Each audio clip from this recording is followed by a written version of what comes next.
Hey guys, Ricky here from Chicken Pot Pie Entertainment, and today I've got a little project that I wanted to do. I want to build a scale garage. Not the whole thing, but a small section that I can record in while I'm building my RC cars. So I figured I would do that. It's a beautiful day out today. The only issue is it's a bit windy. Wind chimes are going off. I'm going to be using the saws, so a lot of this is going to be in time lapse. But I hope you enjoy. I figured I'd bring you along with me on a small project using some scrap material that I had kicking around.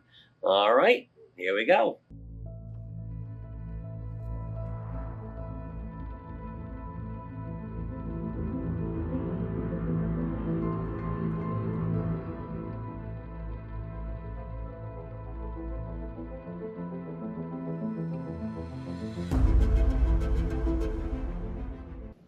Hey guys, welcome to my den.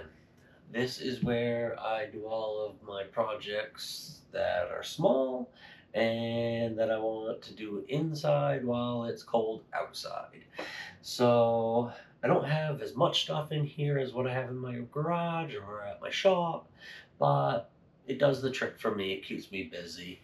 It gives me a spot to do my little stuff, my little projects. So one of the projects I've been getting into lately is the 24 scale RC rock crawlers and stuff like that. I'm having a lot of fun building them, and I thought that it would be nice to have a place to share those builds with you. So today, what I'm going to do is I'm going to convert this desk into my garage, or a place to film. So what we're going to do is put some walls up. I have some old material from other jobs. I found some wood flooring, which at first it definitely was not the color that I was looking for. I really didn't want to go with like a wood, but then I realized that the backside is white, and so that's pretty cool. So I think that's what we're going to do is flip it over and use the backside. And I didn't even know that this stuff, I don't know if it's designed to do it or not, but it looks good on the backside. So we're going to do it. We're going to use the backside.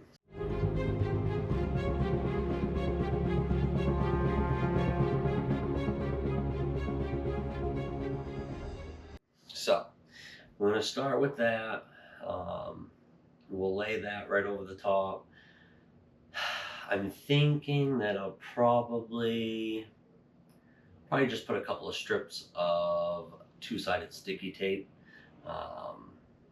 That way, just in case I ever did want to take it off, it's not going to be a huge project to try to get it off. So I'll probably paper or plastic off that area.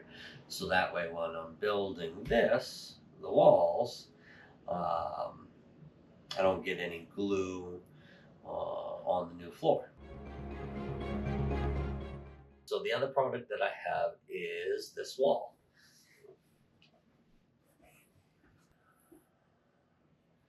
It is, let's see, Interverd, yeah. No clue how they pronounce the name of their company, but this is what it looks like. And it's kind of cool. To me, it kind of looks like concrete.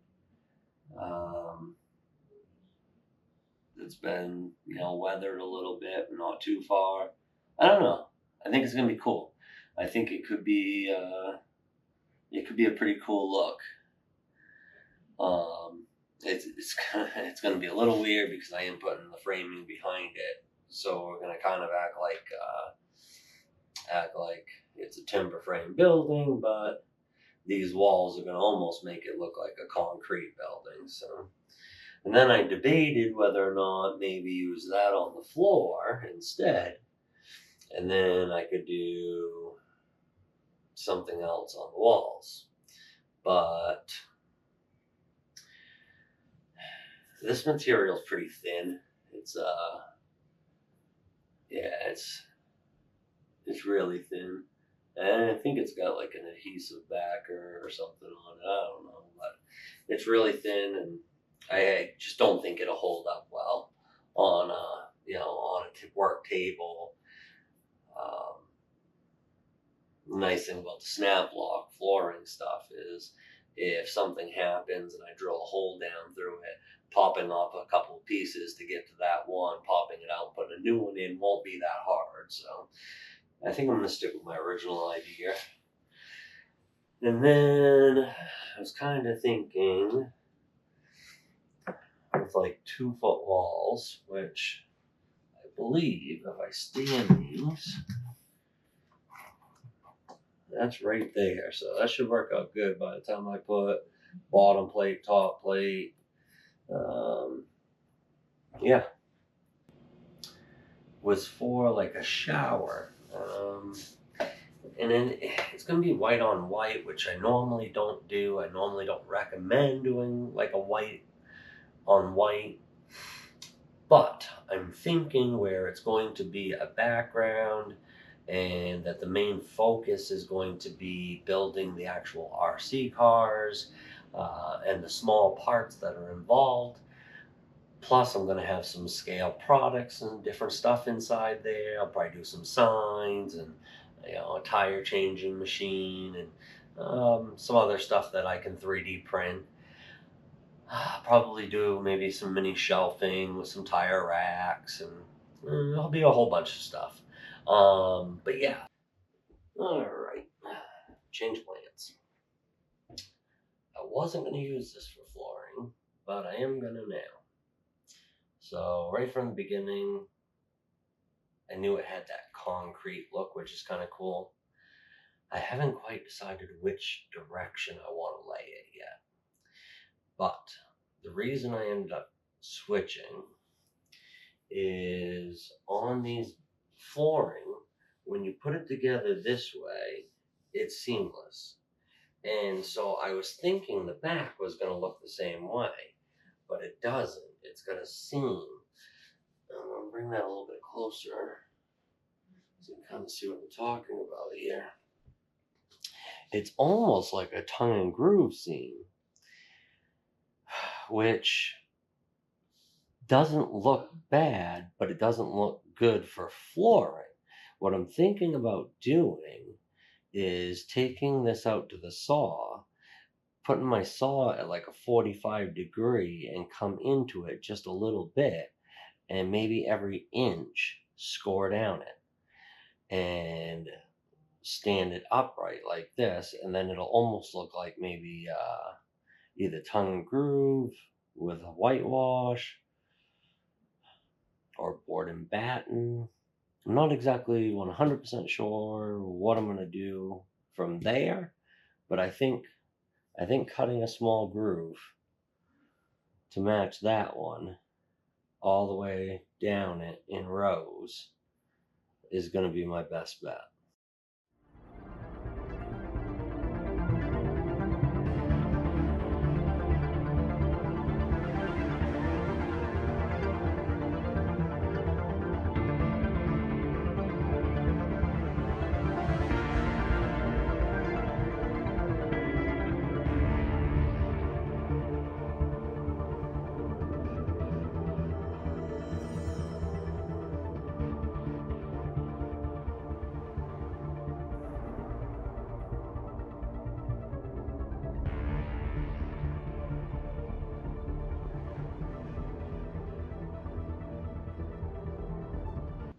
I think that's all I need to do.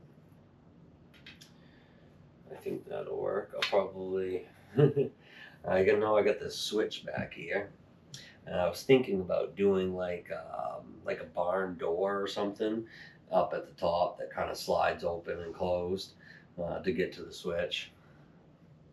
There's so many different things that I can do, and of course this isn't going to happen in one build. I'm going to continue adding to it and adding to it and adding to it, but I figured I'd take you along for the beginning at least, and we'll kind of go from there. All right. I'm going to switch it back to time lapse so you guys don't have to listen to me and you get to see some work being done. All right, see you in a bit.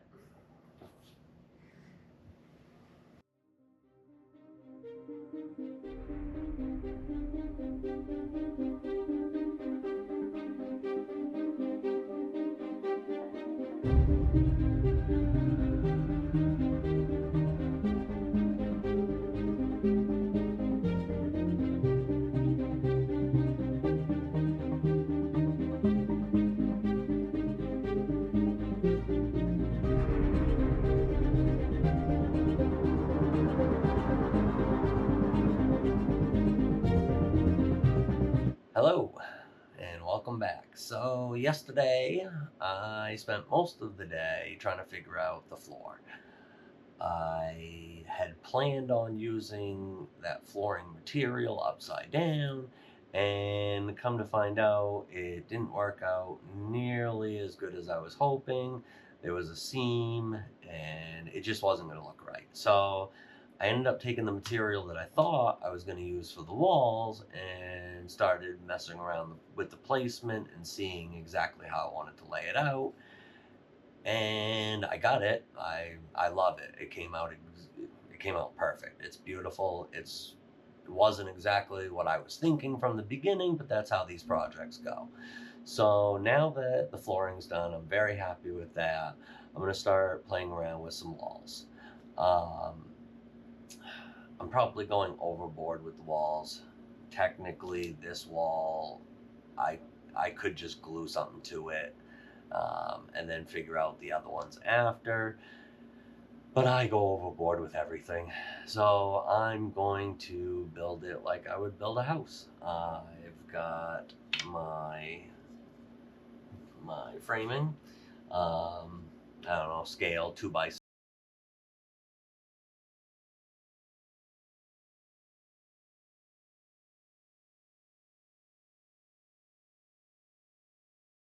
house. I'm gonna use a bottom plate, top plate. I may double them up. I'm not 100% sure about that. Big difference is I'm gonna also glue all of my spots where you would normally nail. Um, I'm, I'm probably gonna, well, I've got this stapler and it came with these nails as well. I'm gonna try that. I don't know if that's gonna work, but I figure if not, probably just a long staple with glue would probably do the trick for what I'm doing. So I'm gonna try that. And again, it's gonna be noisy, and it's probably gonna take me forever to do. So I'm gonna put it on time lapse and let you guys watch it so much faster. All right. Thank you for joining.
Well, that's it for today. Not a bad day. I got everything all drawn out. Got the first um, row of studs all nailed to the top plate or to the bottom plate, but I ran out of nails. Um, Originally, the little stapler that I got came with one of those little sample packs. It came with some staples and some nails, and come to find out, I really like using the nails. It's pretty cool. Um, it feels like building a real construction. I didn't really expect it. They're just little 15 millimeter nails, but they do a really good job. They drive right in, and between that and the glue, this thing's gonna be solid.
Hey guys, so during the project, I was thinking about windows. Now, one of the things that I was thinking of was having some like smaller model or scale size windows, but maybe do some pictures behind it. I have a picture of a friend of mine that I lost not too long ago, and the picture is outside. So I was thinking that would be an awesome picture looking through outside and see him, out there.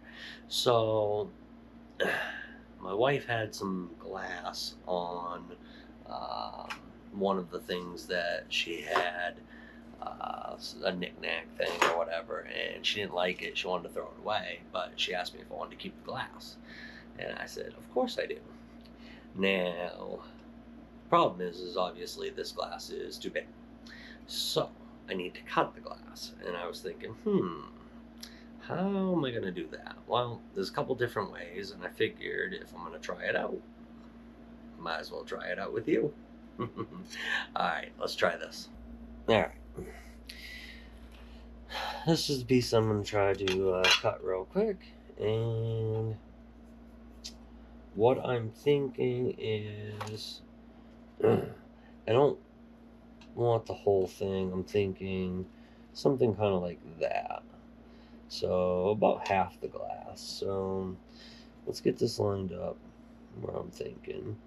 I'll probably go a little bit bigger than the picture just because I'm going to have some trim and stuff like that around it. So let's put that there.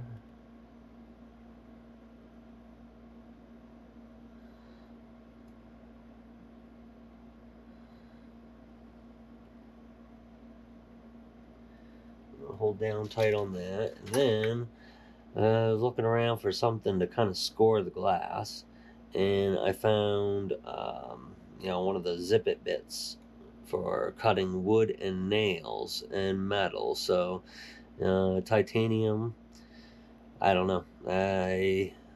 From my understanding, the biggest thing is when you're trying to cut glass, use something high carbon. So we'll give this one a whirl, and you can hear it. There's kind of a sound when the glass starts to score. So I don't know if you're gonna be able to see it. Let me try turning it so you can kind of see what I'm doing.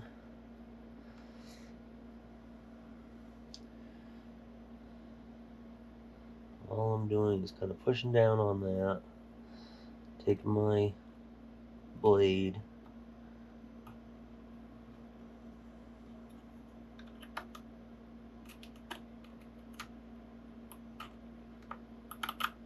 Hear that? It's like almost like it's cracking. You're scratching into it. And you want to hear that sound.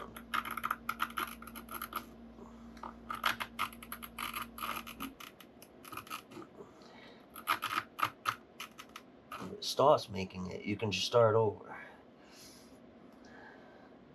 I think I'm digging into my little magnet. Probably not helping. But see what it's doing, you can see the little tiny little pieces of glass that kind of crack when I do that, or break, or whatever's going on. But what you're trying to do is just dig in a small line into that glass.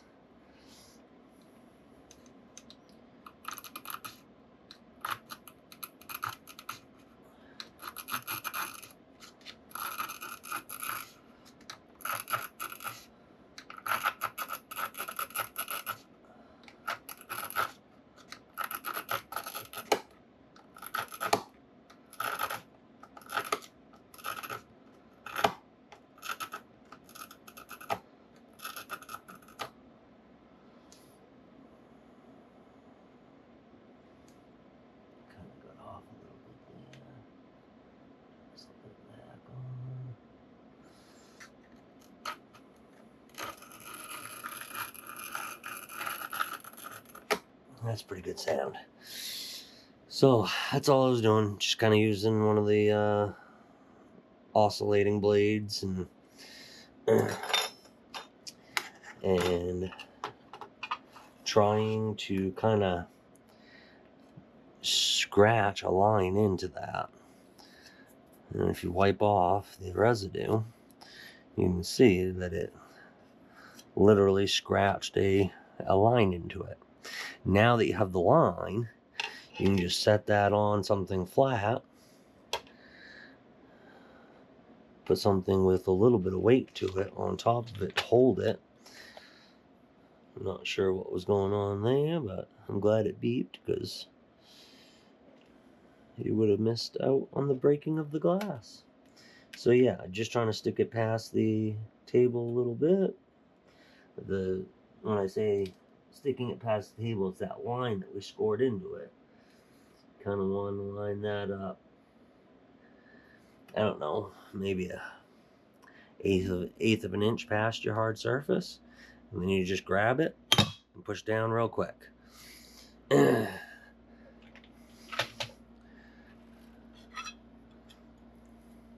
Nice straight cut. Matter of fact, my cut is better than the cut that came from the factory, so hey, not too bad for using something that most contractors have kicking right around. So if you want to cut a small pane of glass and working on a project, that's a quick and easy way to do it. All right.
Alright guys, so I 3D printed an extension because I was going to do some sort of a door or something there, so that way I could still get to the light switch for the closet.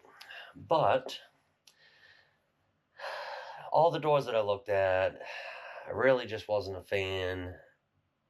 It just wasn't gonna, yeah. No matter what I did, it wasn't going to look right as far as where it started. You know, I would have had to put a floor somewhere around here, either coming out onto the next wall, or maybe, I don't know. Either way, I didn't like it, so I scrapped that idea. I think what we're going to do instead, just put another piece of wood in here. That way we've got, you know, a little closer for the next panels, and we're just going to put regular panels right over that. Instead, I went on to Thingiverse, and of course I don't have the info right now, but I can put it in the description below. This was one of the files that I found on Thingiverse to print out, and it's a light extension. So originally I believe that they set these upside down, and it's supposed to be 3 pieces. It's much bigger than I thought it was going to be. There's a couple different ones on there. This one is like an edit of somebody else's. I think the other person just had kind of like a handle right here.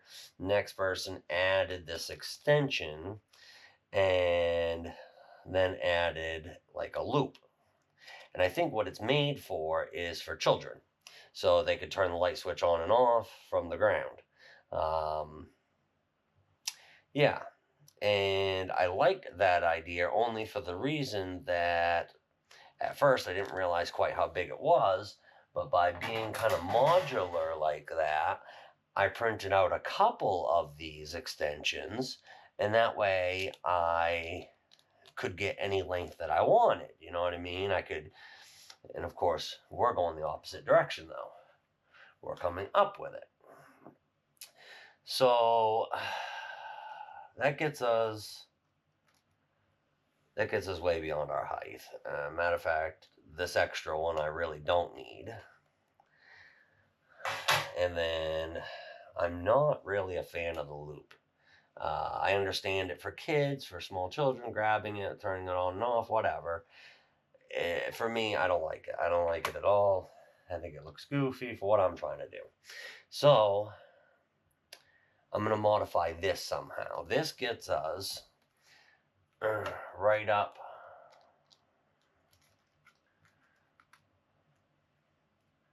So this kind of right here. So this gets us right at the top, and that right there would be on the on position, and then we would push it down to go in the off position. I'm thinking I might just cut this whole piece right off, and then maybe I'll put a brass insert into that and a little piece of threaded rod. I've been thinking I wouldn't mind doing like a door lock. So I'll drill a hole into the top here and do an old-fashioned car door lock. That's kind of my thought right now. So I pulled the screws off the cover. I might pull the cover and try to set it back a little further because it sits in there kind of tight, but I was looking for the screws because, of course, the screws that you take out of the cover are just these little tiny short ones. And I found a little baggie with a couple of screws, so I'm guessing, I wish I knew what they really went for because then I could tell you what size they are, but they look to be long enough. I'm guessing it came in a package either for a light fixture or something like that, but it appears that it's probably the right thread and it sticks out far enough to get a bite on. So, and they got the tapered in section so that way they sit down inside that flush as well. So yeah, let's see, we were using a flathead. It looks like a flathead will work on these as well. So I'm going to try to get this squeezed in there, see what this looks like. So.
As weird as it sounds, I may even stick with that. I don't know.